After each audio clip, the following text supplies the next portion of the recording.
kitchen rod చూడు scale లాంటిది ఇది ఐరన్ రాడ్ అలా అవ్వదు ఐరన్ చిన్న స్కేల్ లాంటిది అలాగా స్కేల్ పొడవ స్కేల్ లేదండి చూడు అటువంటి ఇదేనా పీస్ చూడు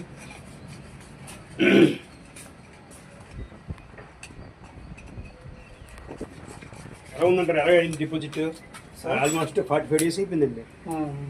1.5 మంత్ అయిపోయింది అదే 20వ తేదీన అవి చేసాము దీనికి ఒక వెజ్లో ఒకటి పెట్టుకోవాలి సార్ వెజ్లో ఒకటి పెట్టుకుంటే మీకు అంత ఎఫెక్ట్ పడదు ఇది హార్డ్నెస్ ఎక్కువ ఉన్న సాల్ట్